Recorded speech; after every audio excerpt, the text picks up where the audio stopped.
Great.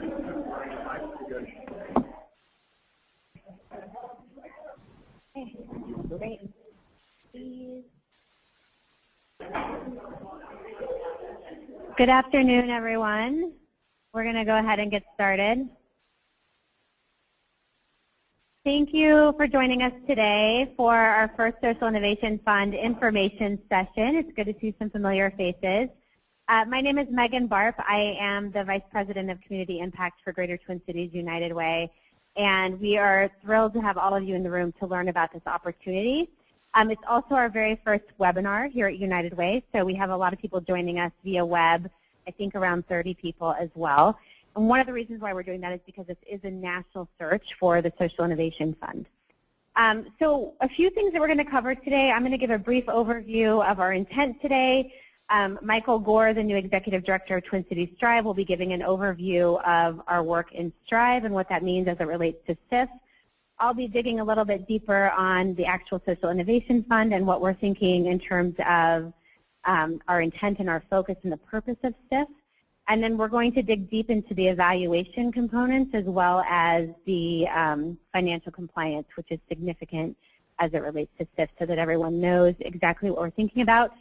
And then we will have ample time for Q&A, so if you do have questions, please let us know, and we're happy to answer those. A couple of things as it relates to being at Greater Twin Cities United Way. Restrooms are right out here. This is scheduled for 3 hours, so if you have to get up and get a glass of water or get some coffee or use the restroom, please do so. I want to do a quick round of introductions so that you know who is working on SIF. The people that we have in the room here today: Michael Gore, again, Twin Cities Strive Executive Director; Elise Weiner, who is our Controller for Greater Twin Cities United Way, and as we joke here, she's my BFF on all things compliance and keeping us in line as it relates to SIF. Michael Micklin, our Lead Evaluator from the University of Minnesota. One person that we don't have joining us this afternoon is Dan Mueller, who's helping us on the goals and measurements components for Wilder, so he has been instrumental in this as well. Lorinda Chagnot, who has been really helpful in terms of getting us set up from everything from the RFP timeline and all of those things. You all met her when you signed in today outside. Michael Grace, who is sitting in the back, he has been really instrumental as well in helping us build out the website that you all will be looking at for more information and to actually apply if you choose to do so. So a big thank you to the team. We're all working on this together, so let us know if you have questions on any of those aspects. So I'm going to turn it over to Michael Gore to frame up the work that we have going on as it relates to Twin Cities Strive, to really set that base so that you know what to expect in terms of the goals that we're looking at in the Social Innovation Fund. Thank you. Good afternoon. This is my 5th week here in Twin Cities, and when I got up this morning, it snowed, and Boston was, I think yesterday was 65 degrees, so that's kind of a little bit of my framework. But I'm not so unfamiliar with Twin Cities either, because I originally grew up in South Minneapolis before I left the city and went to Memphis, Tennessee for a while, and as well as then most recently Boston. Then most recently in Boston, I was the executive director. I was the deputy superintendent for Boston Public Schools. So my experience is really in K-12. And I assume, without knowing all the facts, all of you, or if not, majority of you are here because you are helping our students in Twin Cities, I'm assuming either St. Paul or Minneapolis. So I'm going to make that assumption without knowing all the facts.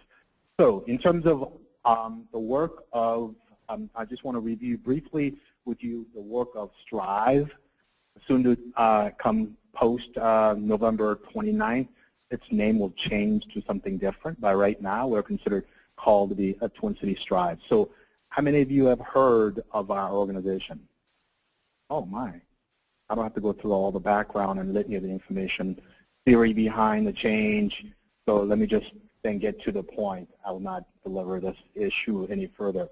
So if you are aware of our work, you know the broader work of what it's all about. It's about, really come right down to it, we are faced with really a major crisis that you are probably well aware of, the issues of achievement gap work itself. So as you know, that a lot of our students who are currently attending Minneapolis and St. Paul schools are coming with a major achievement gap in many different ways. I know a lot of folks define achievement gap very differently, but in terms of I'll define it in terms of academic performance. So essence of the strive is really as a collective approach. How do we get collectively as a community begin to address the achievement gap issue?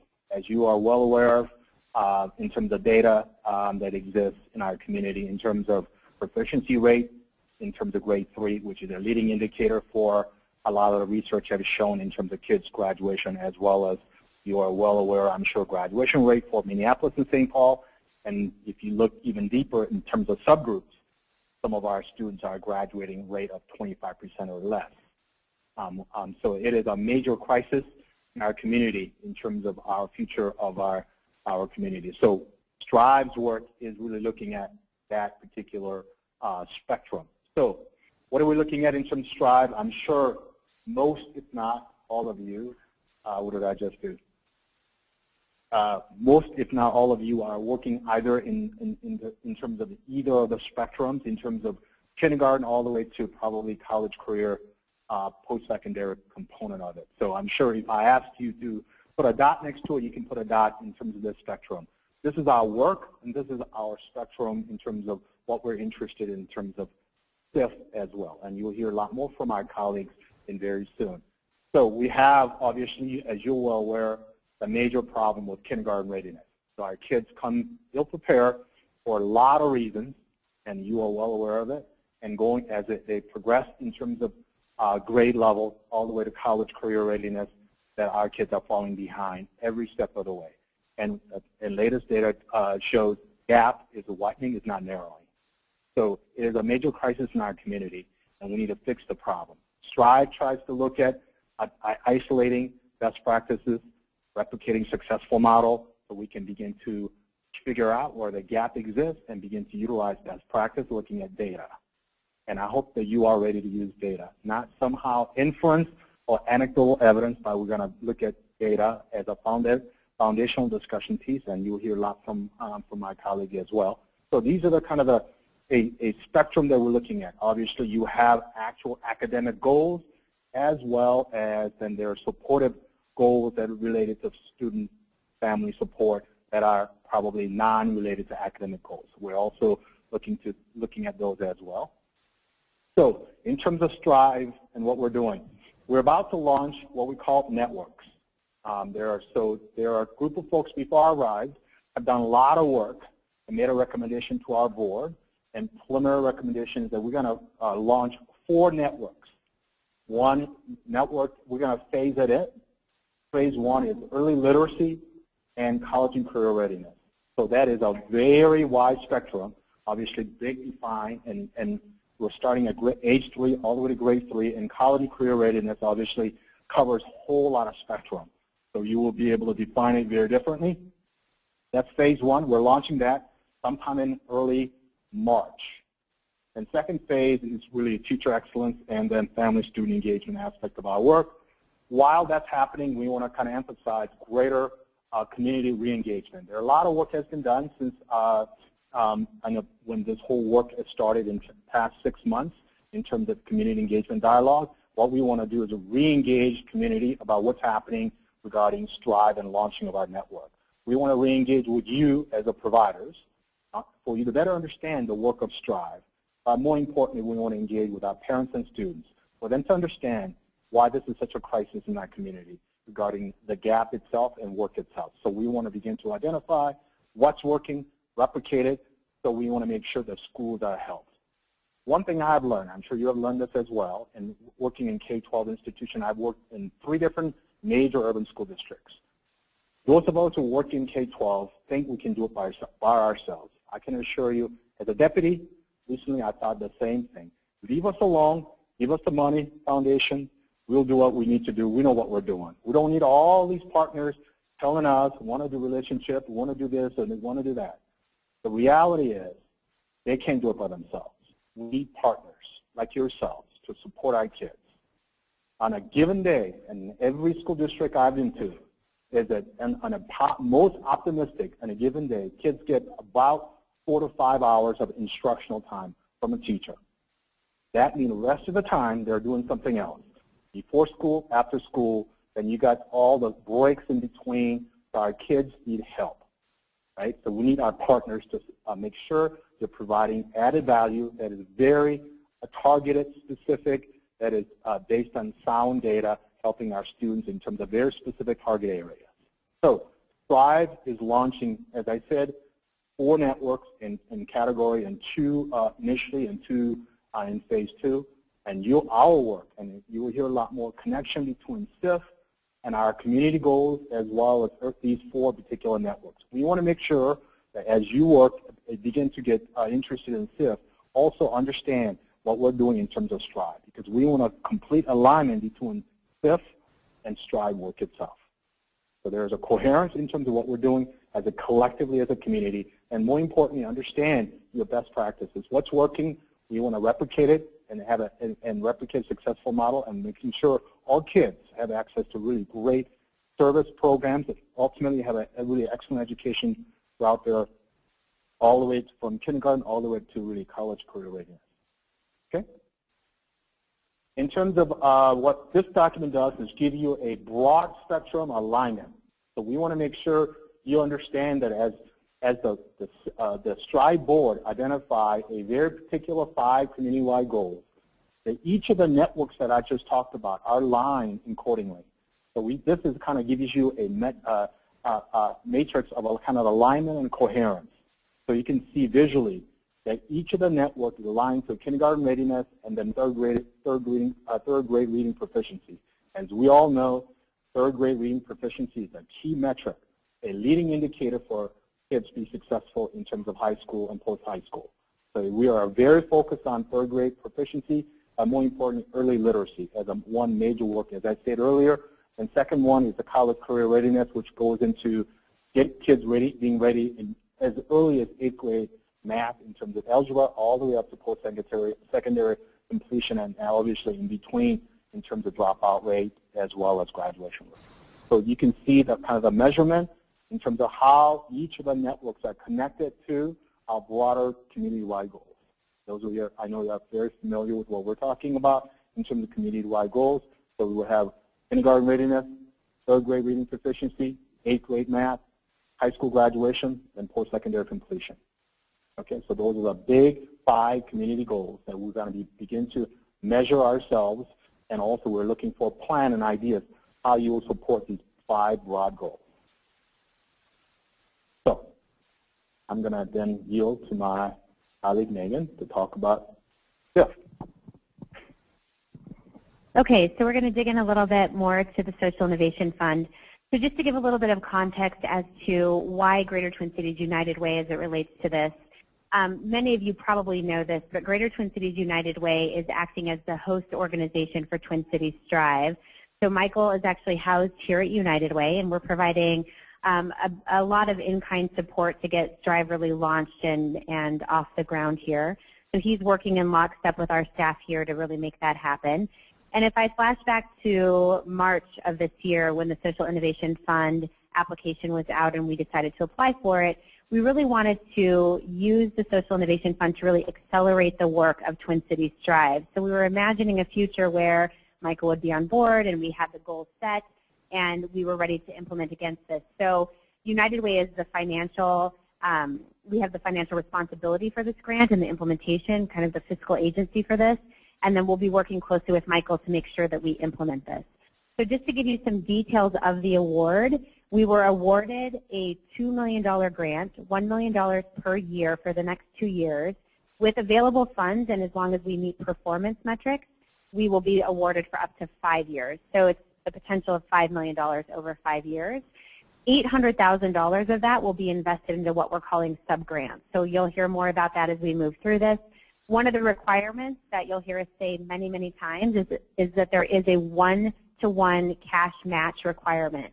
So if your organization applied for $100,000, you would need to be prepared to demonstrate that you have $100,000 in cash match available that's not in kind and not being designated for other work currently.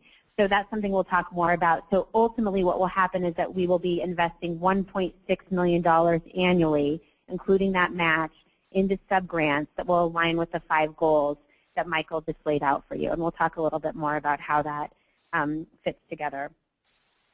So the award is through the Corporation for National and Community Service, which some of you may be familiar with around AmeriCorps programs and the like. Essentially, the way that they frame it, the essence of this through the corporation, is that the Social Innovation Fund is meant to drive dollars into intermediaries like United Way to help make the best investment decisions in the community. So we were awarded this grant with the very clear intent from DC that they don't know the best programs, they don't know the best feel for the community and what's happening. And so by investing in social innovation funds, they choose partners like us to say, we're going to run an RFP or a request for proposals process that will actually get at the highest community needs. Once we determine those through the RFP, they want to know that we're able to take those from an evidence-based perspective, which Michael will talk a little bit more about here in a moment, from an evidence-based perspective and take those programs to scale. So it's really about scaling for impact. So as you think about your program or the work that you're doing through the Social Innovation Fund application, we want to know that you have a good idea that has a base level of evidence that has the potential to go to scale.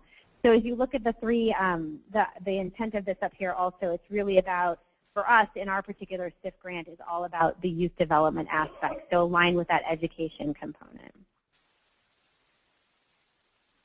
So ultimately, the goals of SIF is really about producing better outcomes for communities. So they've set forth 3 categories, really about the economic, education, and health outcomes. Again, for us specifically, it's related to youth development outcomes. And for those of you seriously considering applying as well, and Michael Grace will talk a little bit about this during his presentation, we've housed all of the documents related to the Social Innovation Fund on our website, and we'll provide that link a little bit later so that you can look at the actual notice of funds that was released that we actually applied for, all the kind of components that are required around the Social Innovation Fund.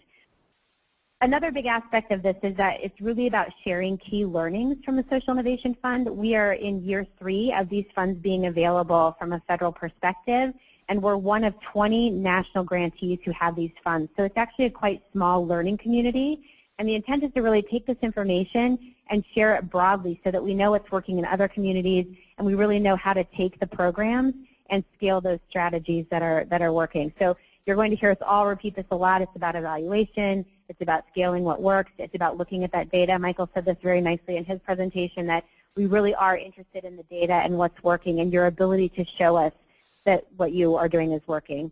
And then from a macro perspective, it is really looking at how we influence policy from a federal standpoint. So the corporation is really interested in that, so they're the grant makers in this. It's not so much what United Way will be doing individually, but the work that we have going on locally will be fed into this larger community of SIF recipients to talk about how it can influence policy as it relates to this. So this is to give you an idea of the theory of change around this. And sorry, the box on the left is a little bit dark, but so if you look at the Social Innovation Fund dollars, basically you have 2 things happening, which we just talked about. The grant program, so making sure that we're investing in the programs that we know have that level of evidence that are working and taking those to scale. The evaluation, again, is very rigorous, which Michael will talk more about, but really being able to show that we're evaluating not only from an individual perspective, but also from our own portfolio perspective. So whoever's selected as part of our subgrantees will evaluate that portfolio as well. And then it's also about the strategy. So talking again about sharing the knowledge and the learnings from the Social Innovation Fund, and ultimately making sure that we're investing in strategies that have the potential to have impact on the most number of people.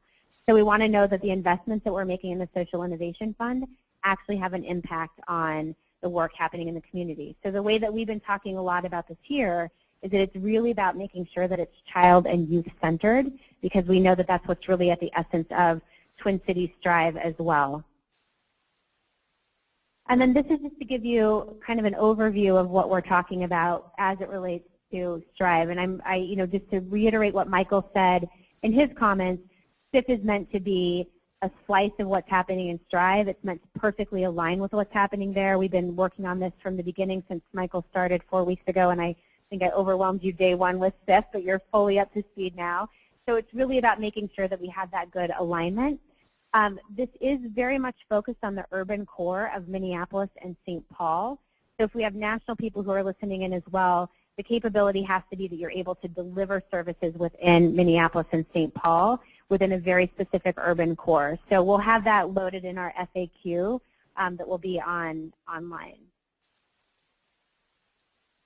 So just to give you another way of thinking about the Social Innovation Fund, this is actually one of 6 federal grants that actually has this level of rigor when it comes to evaluation and scaling for impact.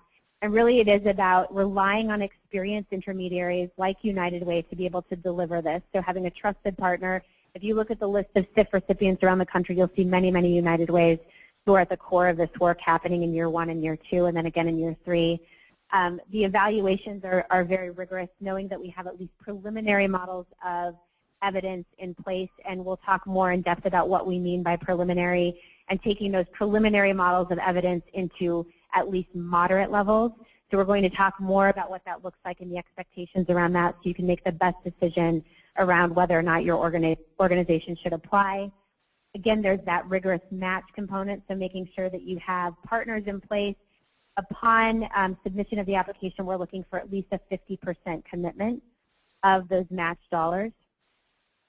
And then again, all about scaling the knowledge, so making sure that we're able to share the results and share the information that you all would be learning as subgrantees with the larger population, both here locally as it would relate to our partners of Twin Cities Drive, but then also from that national perspective as well.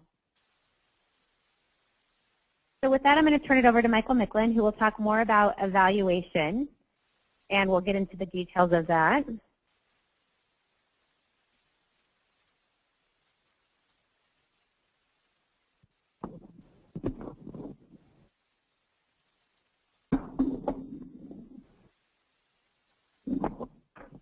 I noticed on the agenda that I have 30 minutes. I wouldn't do that to you.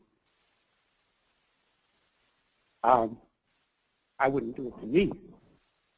But it is important to, in this preliminary meeting, to give a decent overview of what's going to be expected in terms of evaluation, because it's such a heavy component in the grant program.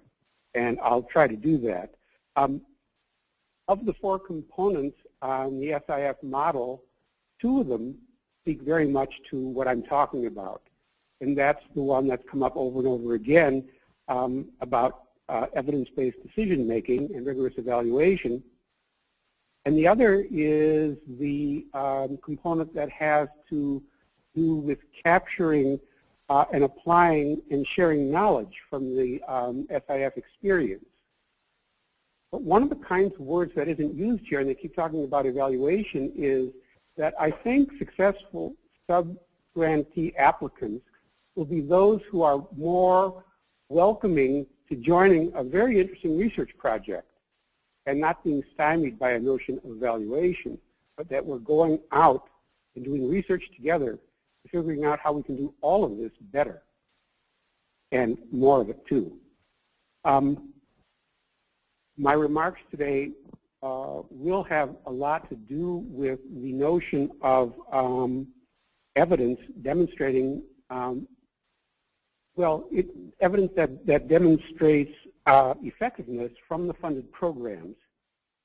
And over the grant period, as Megan said, we have to get at least to moderate strength. And we'll talk a little bit about what that means. And I'll move the slides. No, I won't. Slides don't move. Come on. Oh. Thank you, Michael.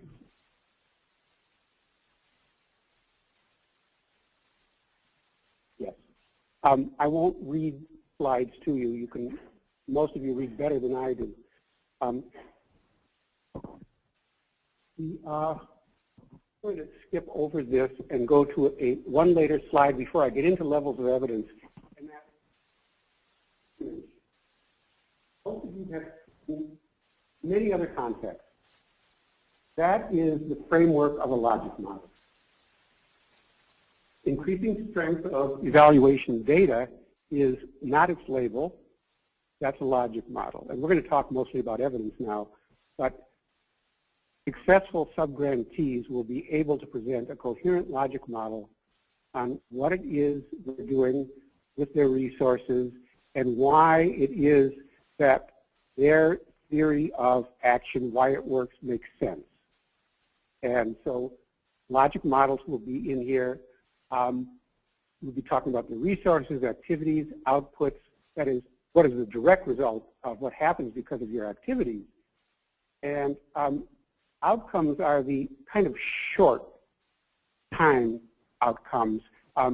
Kids are doing X, Y, or Z in reading right away as a result of your program. And then there's the impact evaluation, which is so important to us. And there's both near term, which is the one we'll be concerned with, because long-term impacts are usually taken at 7 to 10 years out. But we're not waiting for 7 to 10 years out because we're looking for greater impact right away. And the impact isn't that 90% of the children are where they have to be in third grade reading. It's that families are now healthier and better things are happening in our communities. Those are impacts as opposed to a good score on a standard test, if that makes sense to you.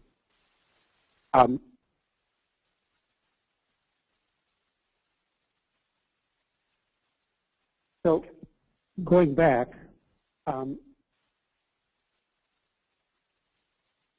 yes, there it is. Preliminary evidence is where any successful subgrantee will have to begin. And we'll look at preliminary, moderate, and strong a little more carefully in the coming slides.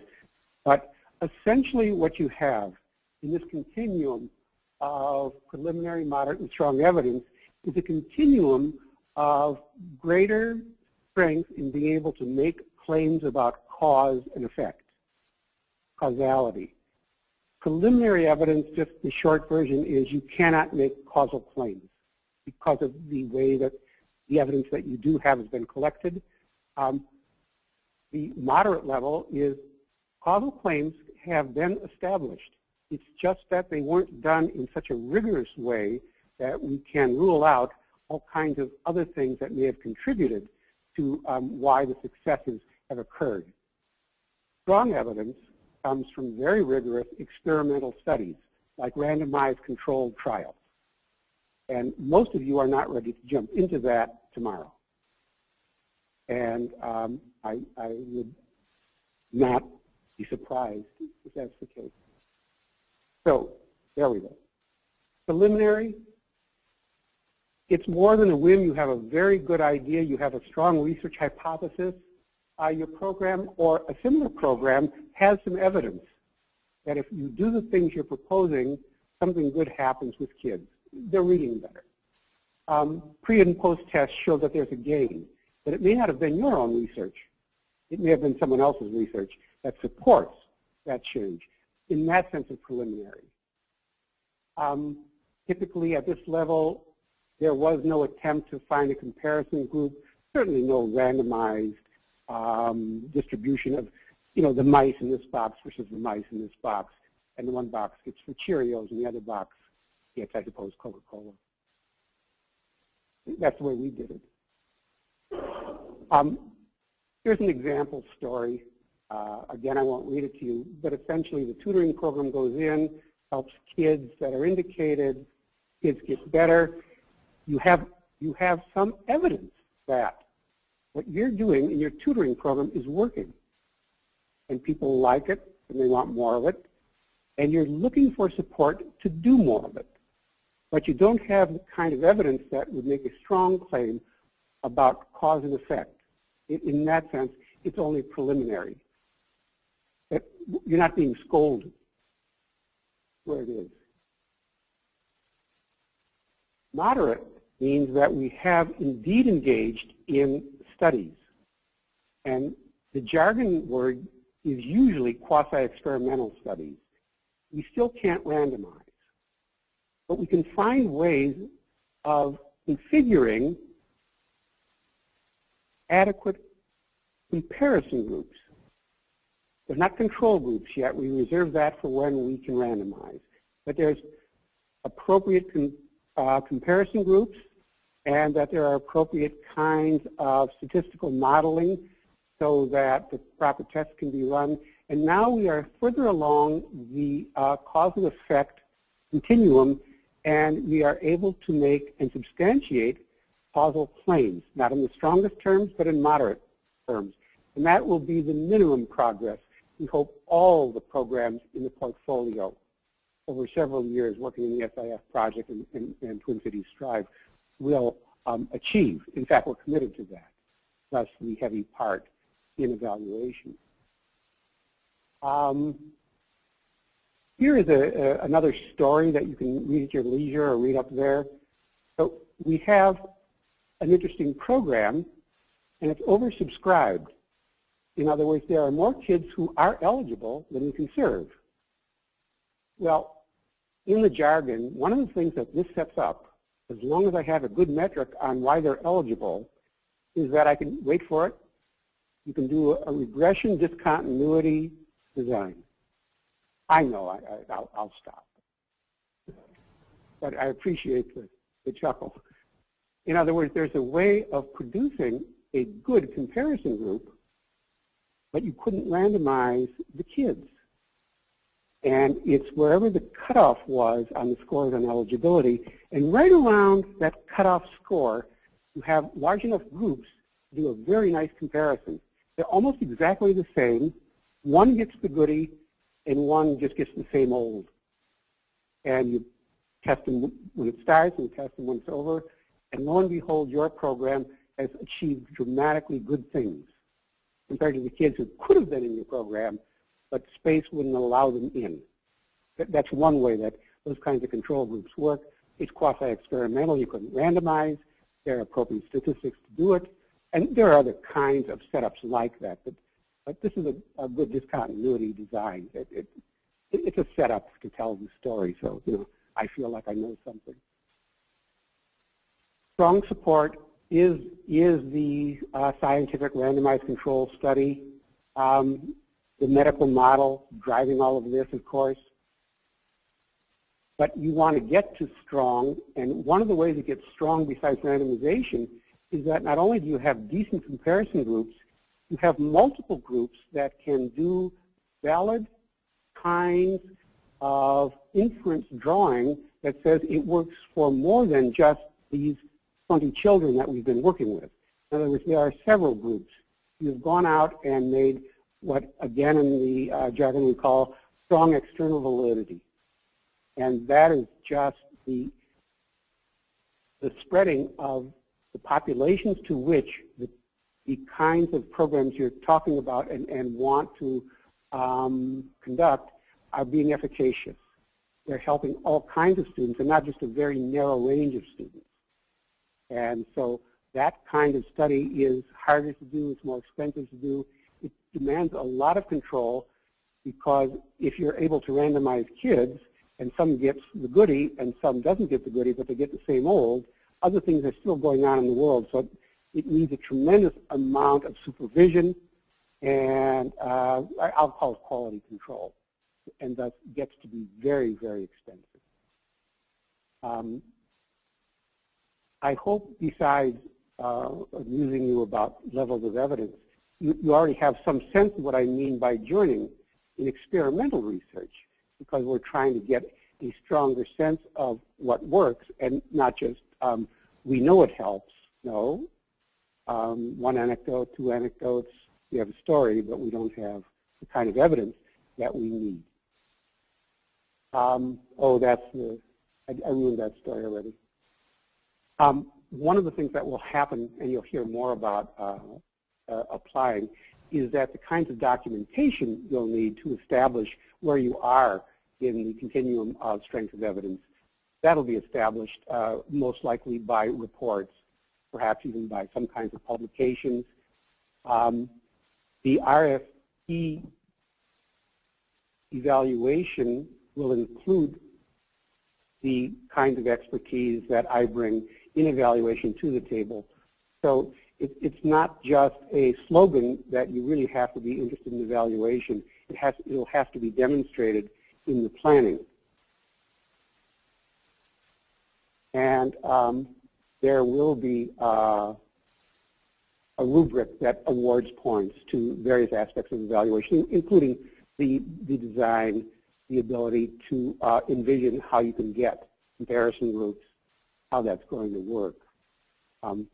I'll stop now, but we'll have an opportunity for questions, and so I'll be very happy to answer them as we move along.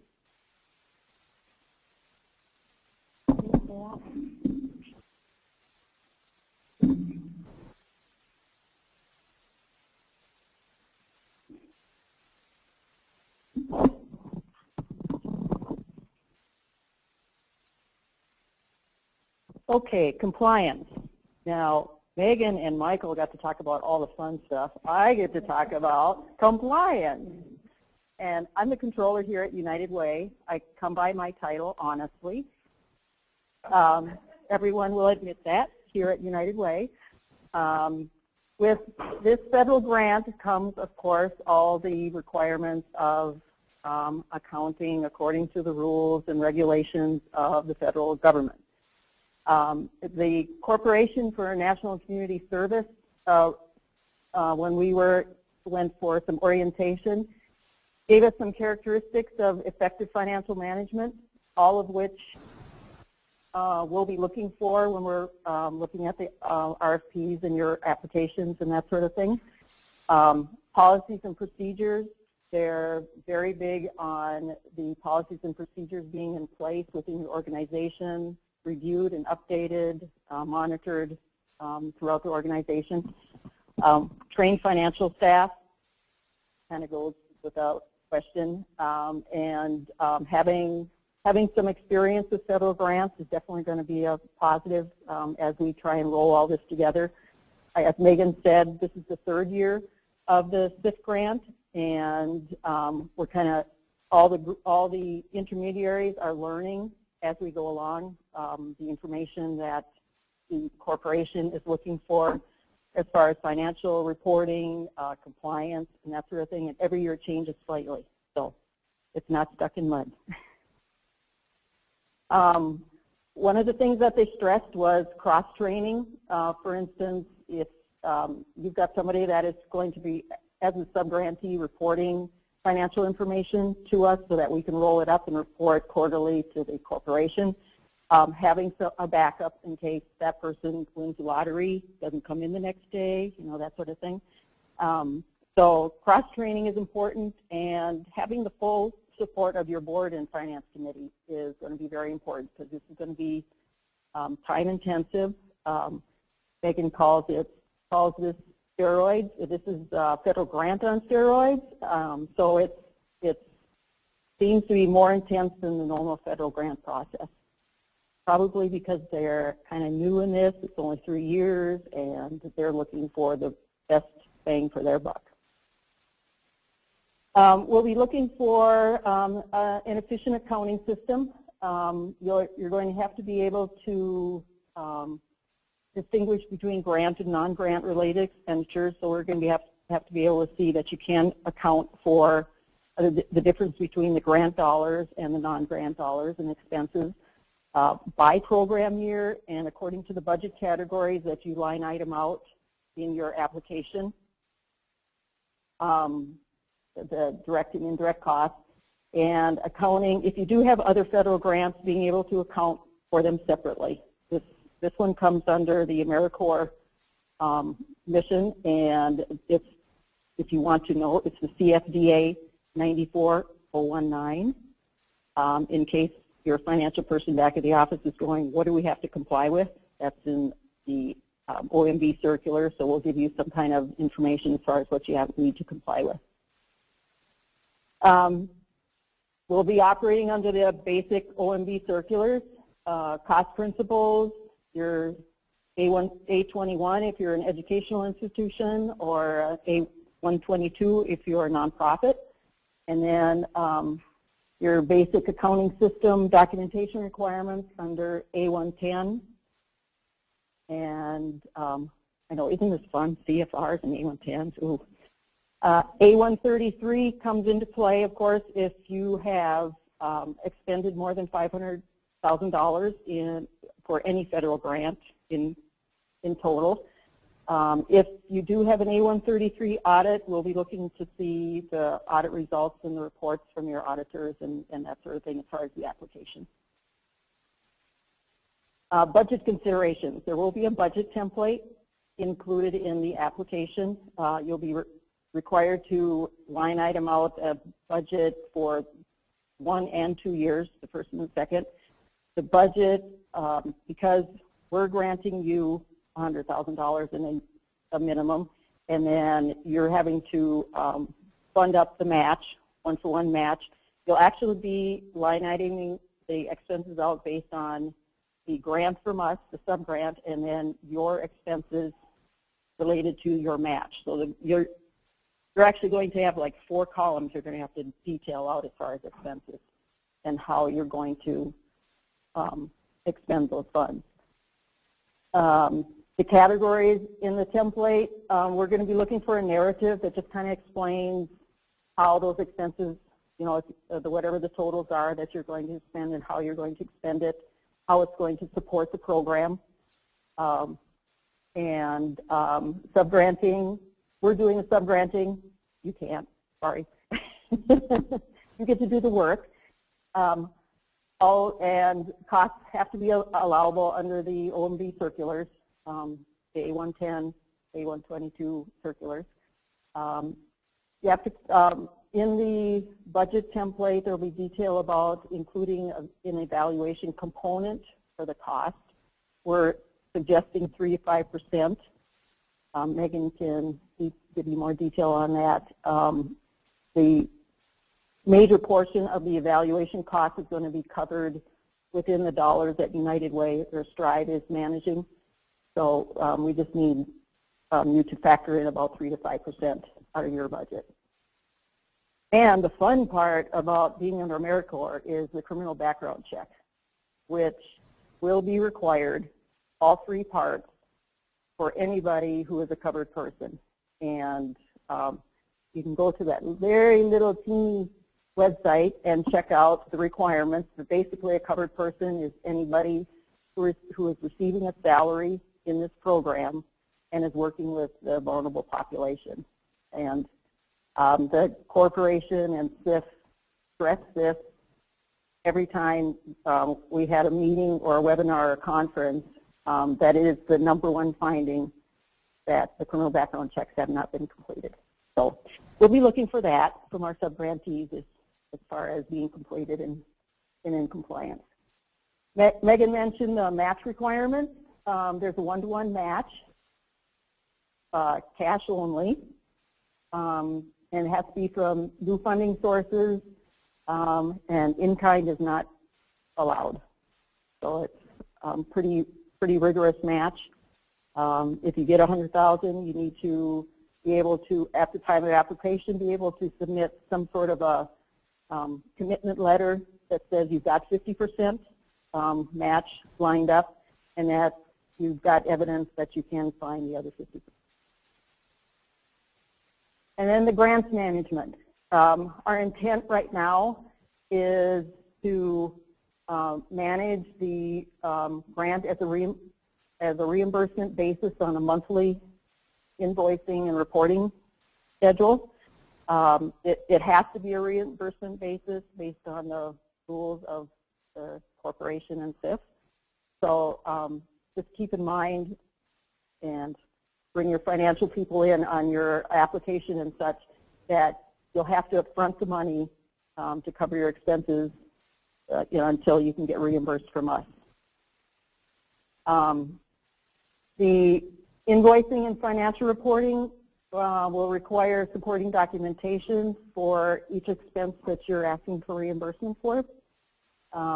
Make sure that the costs are allowed under the federal regs, and they will need to align with the budget line items that you submit with your application. If there are some changes, we'll have to look at reviewing those changes if you resubmit for, changing a line item as far as expenses. But we'll be looking at those on a monthly basis, budget to actual. Anybody who's any individual salaries that are being charged to the grant we're going to need time sheets, time and effort reporting. That is the other finding that the SIF auditors have, is that the timesheets are not completed. They don't support the allocable cost for the salary, the expense. They're not signed off by a supervisor. You know, all those little things that they look for when they come out and audit.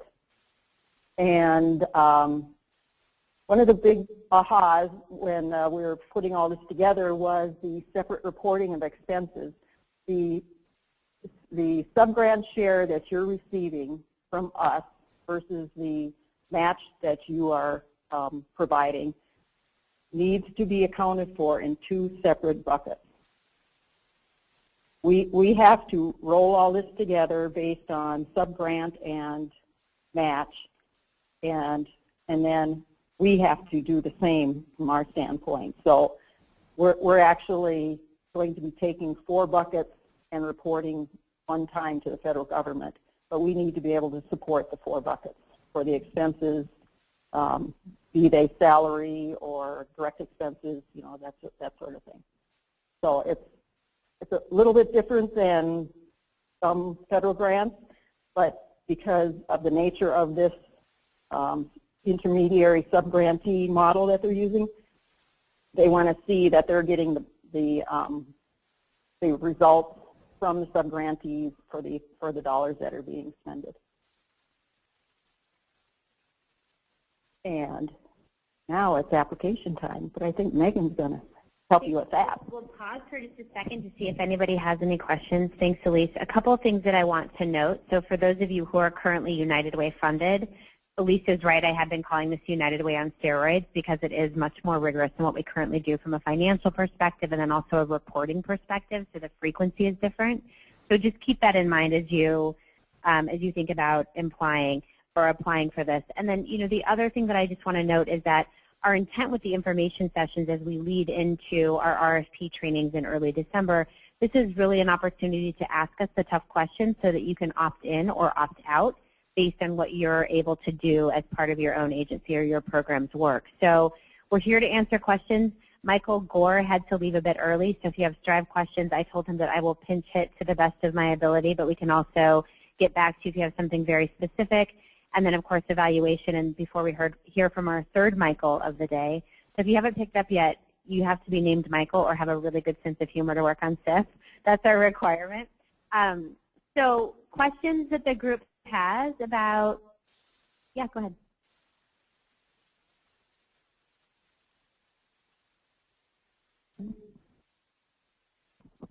Then if there's kind of no way for application or for organizations to submit a collaborative application, or if there's any way to go about that without subgranting that you could suggest.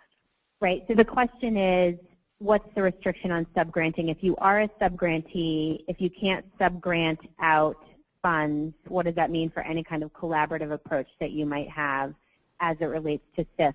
And the answer is that you can contract with partners, but we do need one lead fiscal applicant that would provide perspective into how you plan on partnering. So contracting is fine, but you just could not subgrant out money to do that work. Elise, is there anything you would add to that? Okay. Correct. Okay. Audrey. Outside of other United Way funds that you might be receiving, is that accurate? Yes. So the question is, does the cash match need to be separate from current United Way funds that you may be receiving? And yes, they would need to be separate. So they would need to be new dollars that would come in to support the SIF work. Good question. Yes.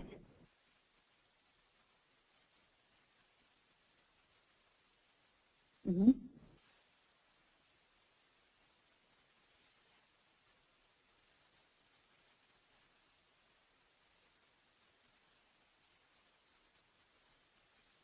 Really good question. So the question is, of the current SIF grantees in year 1 and year 2, are they partnering with primarily local partners as subgrantees or as national partners as subgrantees?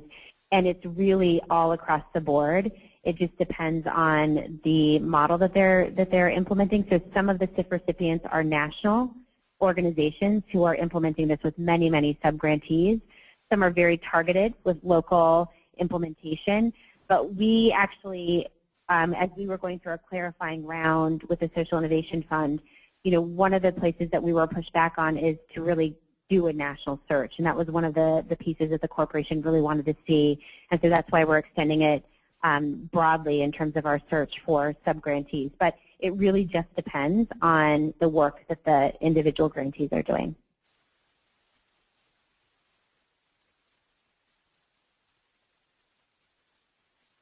Yes. Oh, sorry. Thank you. I was doing so good, Michael, up until then.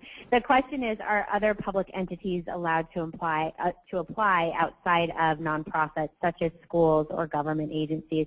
And the answer to that is yes, they are allowed to apply for SIF funds. Yes.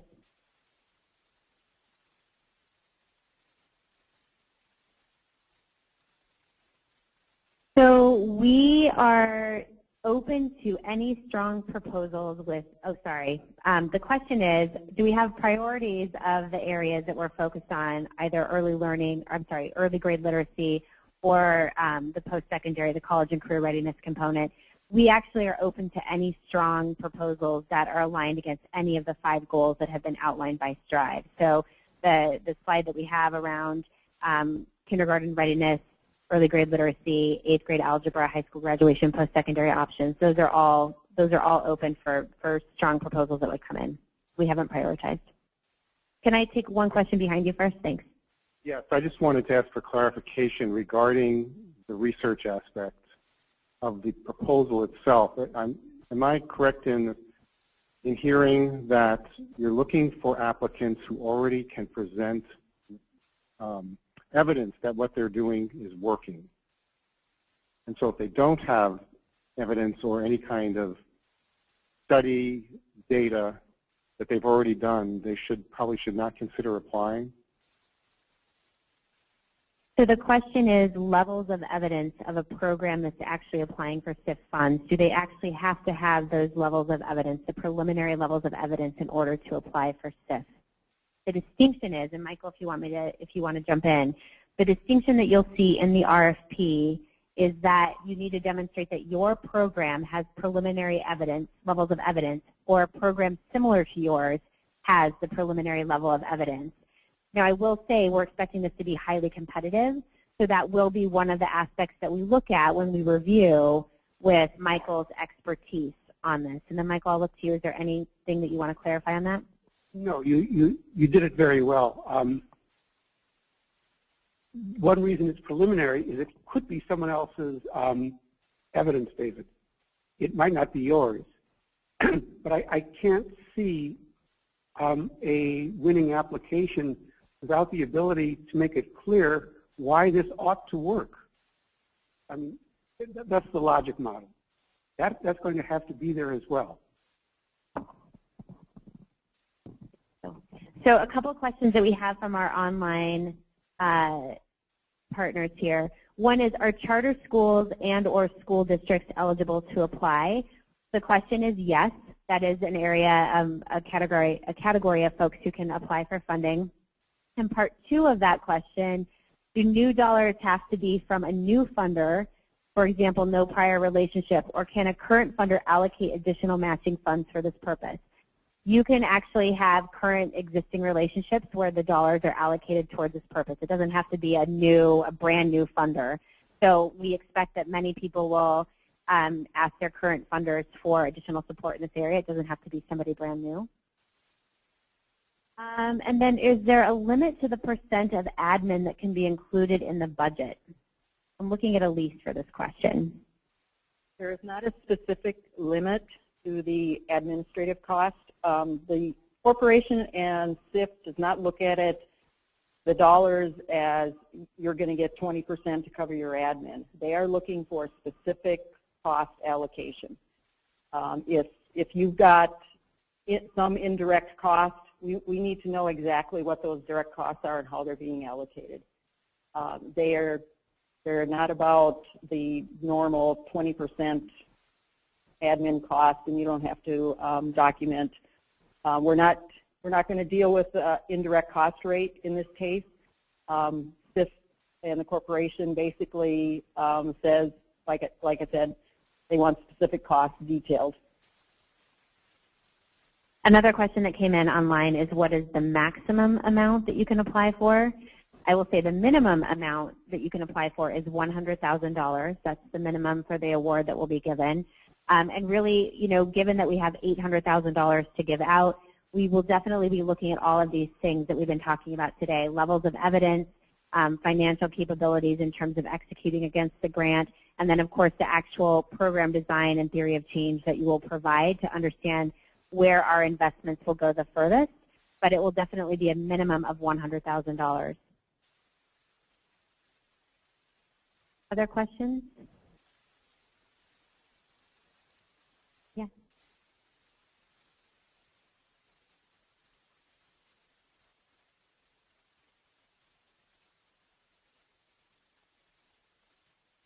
So we definitely, as always, oh, I'm sorry, thank you. The question was, are we aligning against other partners? Is it expected to align with current work that's happening in the community? And you know, we'll dig in very deeply to the RFP and the requirements on December 3rd. But as always, we are certainly interested in really strong alliances and partnerships to maximize this work. I think one of the beautiful things about the Social Innovation Fund is that it's a way for us to think about our work and not doing business as usual, right? So we're looking for really innovative strategies that can help get us to the next level of impact for kids. So if that means strong partnerships, absolutely. Yes.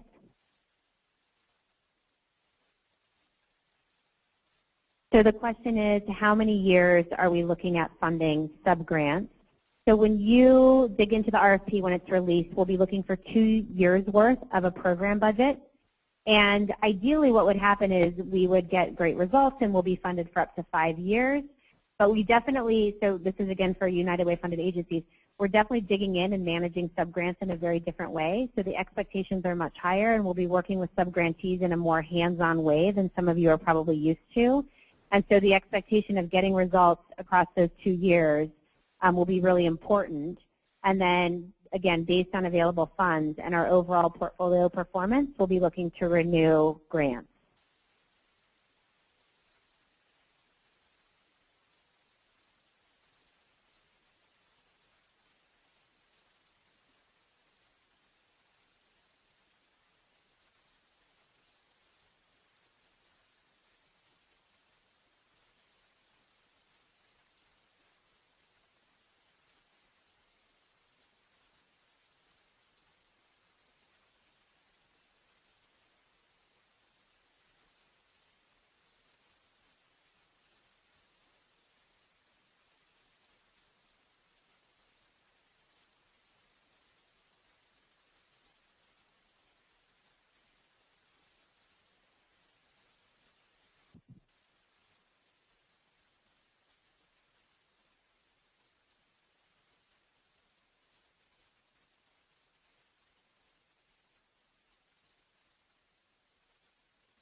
Thank you.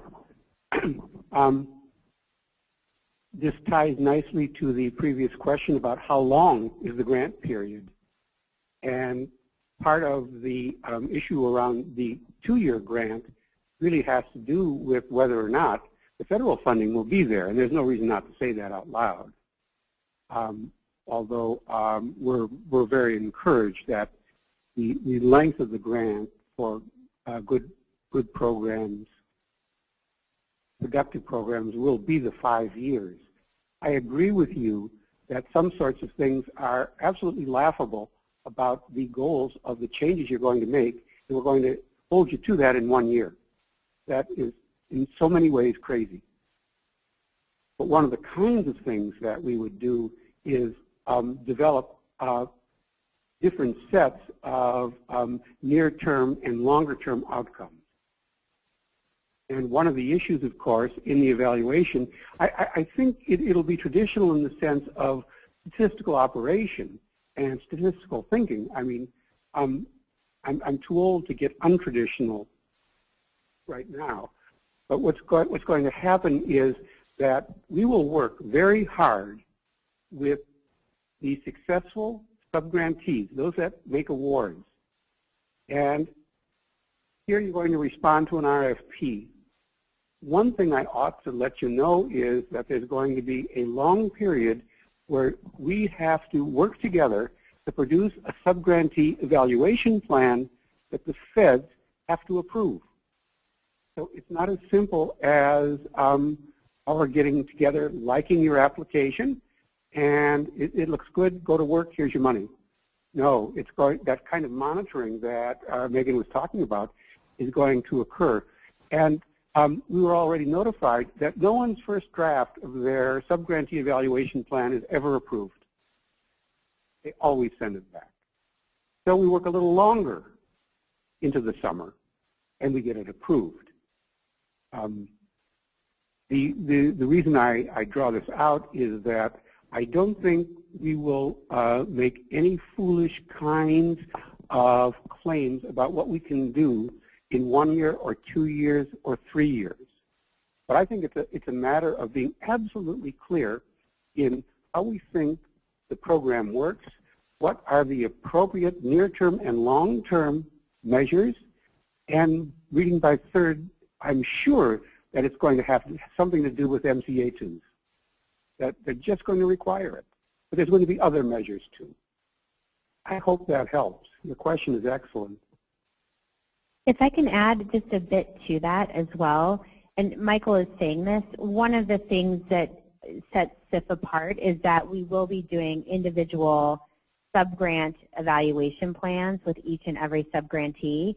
So it's a different level of support than what you might receive from other funders, or if you're currently United Way funded, it's different than what you might currently do.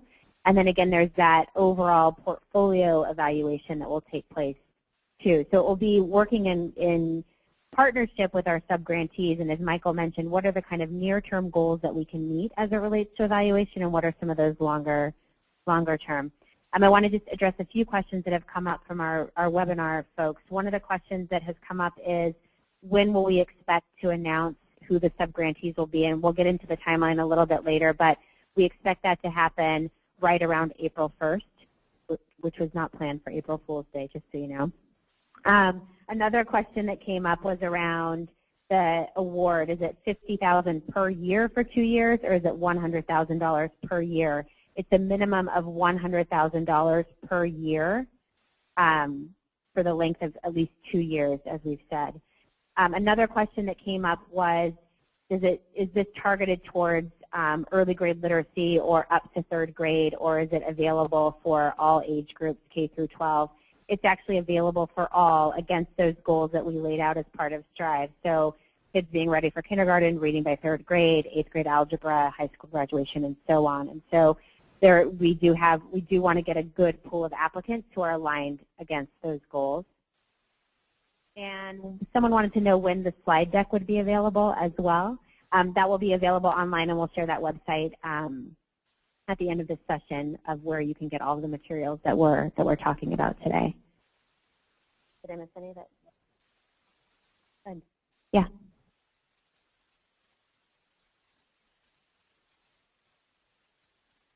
So the question is, did we say in our application the number of children that we would serve through our own SIF sub-grantees? And yes, we did, and we said that we would serve between 2,500 and 3,000 children per year.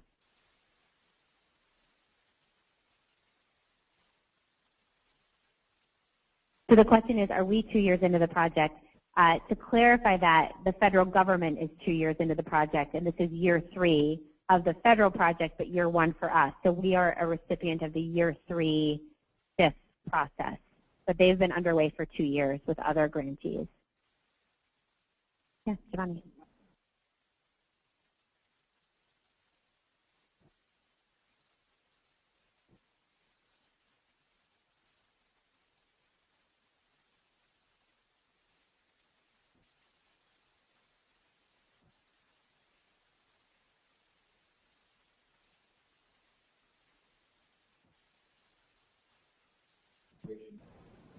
Certain indicators like children's reading proficiency.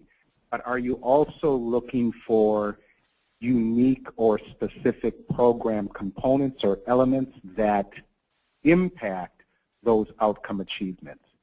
So for example, in this portfolio, are you looking for culturally specific approaches to compare with traditional approaches? Are you looking for certain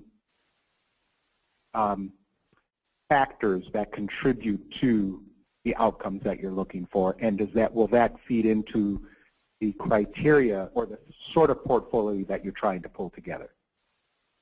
Yes, if I sum up what you're saying, Giovanni, and tell me if I'm not capturing this right, but what's the criteria that we'll be looking for as it relates to the programs that we fund, as it relates to evidence, and then the potential for kind of innovation in programs that we'd be able to scale? Is that capturing in a nutshell? That, as well as, do you all have a picture of the sorts of the range that you're looking to accomplish in your portfolio? So are you looking to contrast traditional approaches with new approaches with, as you all look at your entire portfolio, and are you looking for innovation, and what does that mean, and what does that look like? Right. So this has actually come up a lot. Are we looking for innovation, and how are we defining innovation, and what will we be actually looking for in the pool of subgrantees? And I'll say one of the tricky parts about the Social Innovation Fund is the word innovation, right? So it's not innovative in the sense that we're looking for programs that are completely out of the box and new strategies that haven't been tested.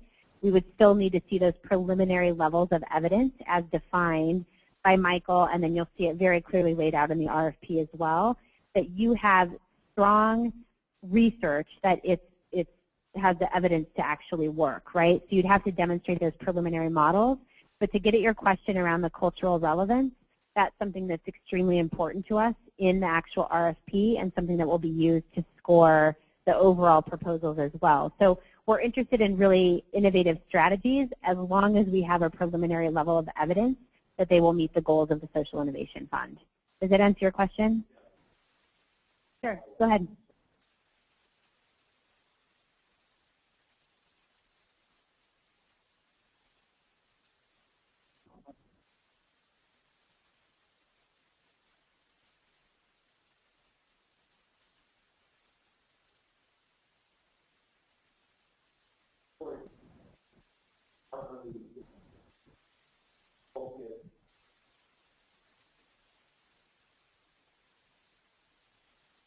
And so being full with them, identify best practices, scale, and then replicate them.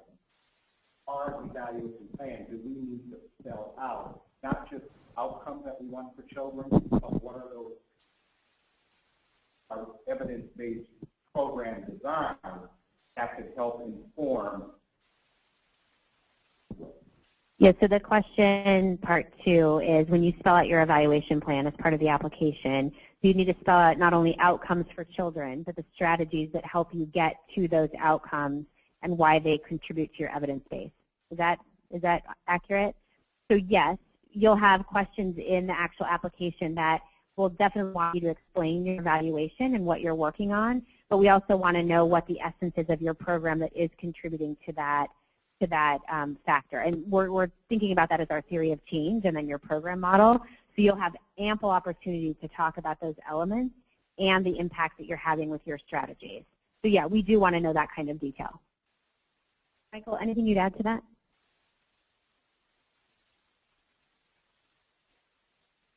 Want the connection.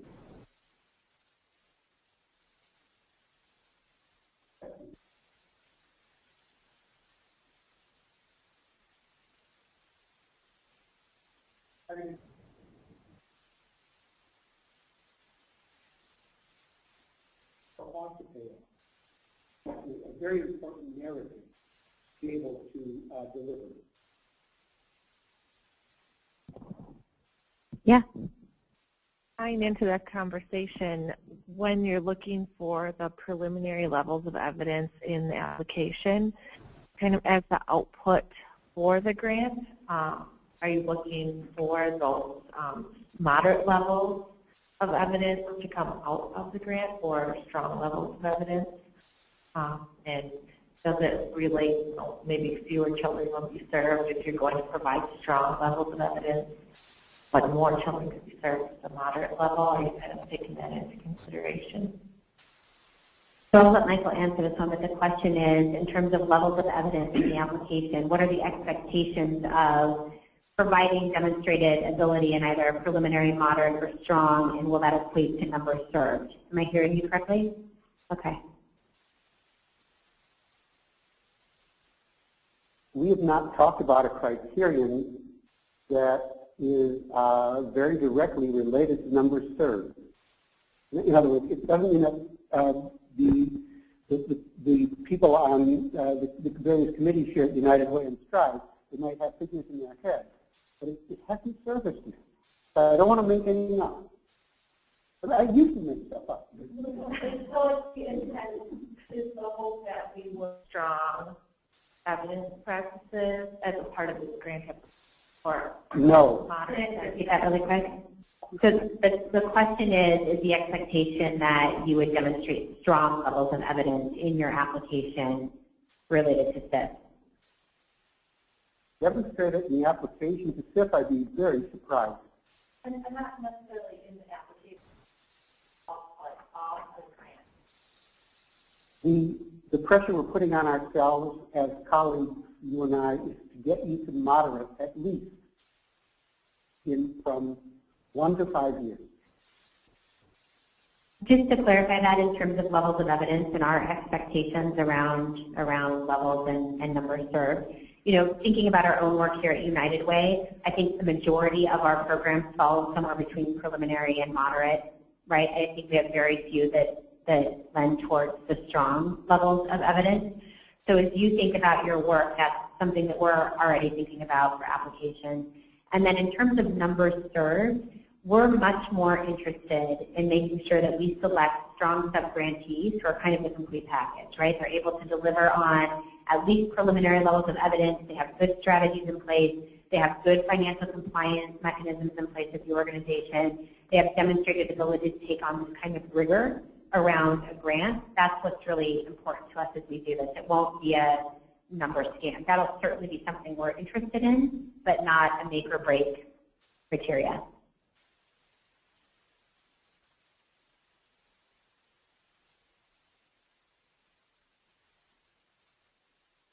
Any other questions before I turn it over to Michael?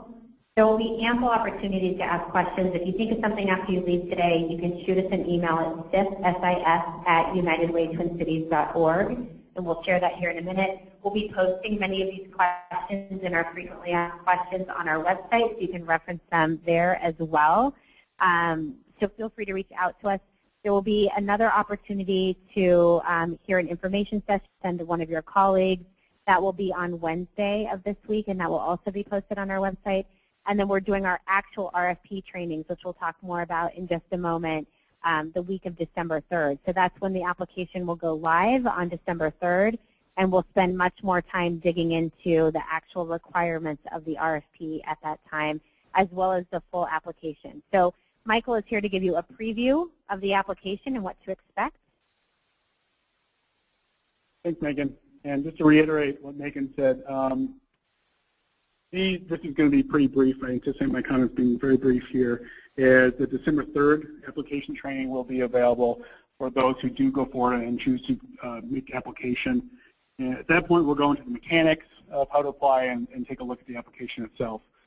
So right now, I want to draw your attention, again, there are those dates. I want to draw your attention to the SIF website, which has been put together so that you have reference material and different contact information pieces as you have questions. Website for that, which should be in your PowerPoint back there, is www.unitedwaytwincities.org/SIF, S-I-F, and that will take you to this page here. The PowerPoint slide deck for today is actually already up on the website, so it's available right here at this link.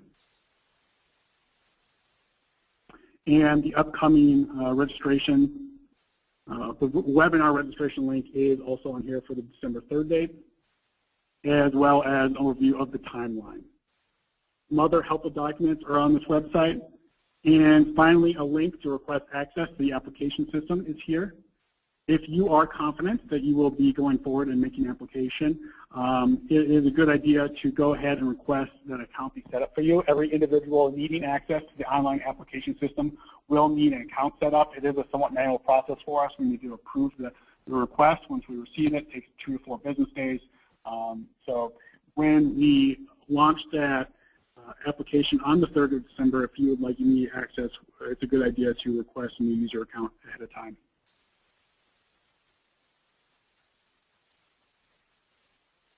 Some of the resources that will be available to you, a PowerPoint overview of using the system. We are going to have some kind of how-to videos. We certainly don't want the system itself to get in the way of you making this application. We want you to make the best possible application without having to worry about the technology side of things. So we are here to provide you support, and though I will certainly be providing this in the training on December 3rd, that technical support information is here. You would email support@unitedwaytwincities.org, or you would call us at 612-340-7534.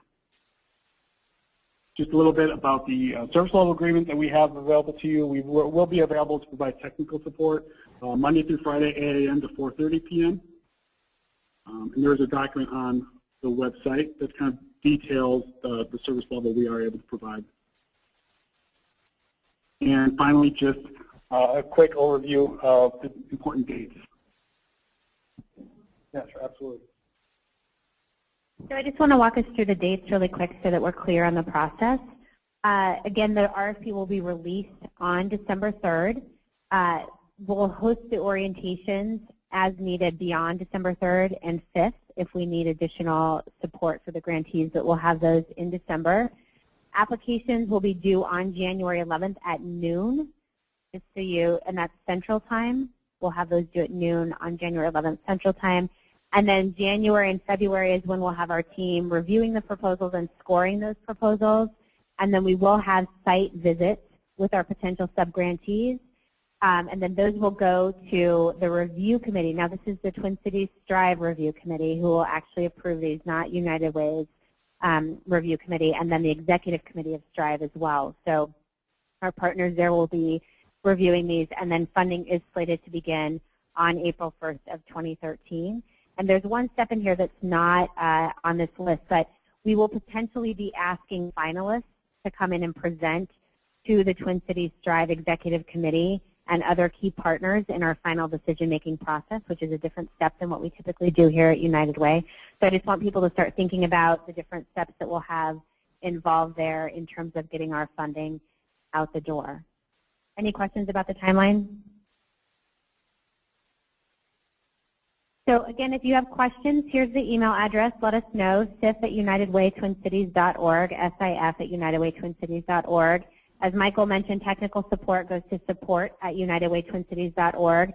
Just to reiterate his comment of if you are seriously considering applying for the Social Innovation Fund, please do work to set up an account right now so that our support team here can have ample time to help people get that ready to go for December 3rd. And then again, check back frequently if you have questions at our website, which is www.unitedwaytwincities.org/SIF. Yes.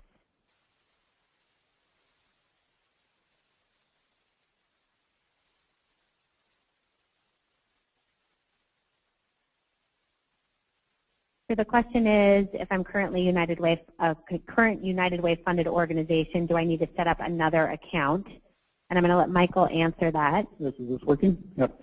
So it is a new system. It is the same system we use for all reporting and applications as of this March. So if you have used the system since March to find healthy behaviors or the food opportunities, it would be the same system.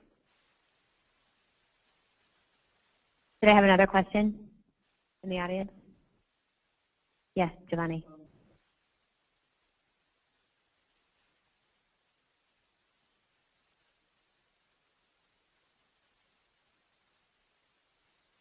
Really good question. So the question is, will the Social Innovation Funds have any impact on Greater Twin Cities United Way funds? This is a separate initiative of Twin Cities Strive as supported by Greater Twin Cities United Way. So we don't foresee any impact on our current multi-year funding that we have underway in our classic areas of early learning, reading by third grade, and out of school time. But that's a good question. And then there was one question that came in online about what's the relationship between Twin Cities Strive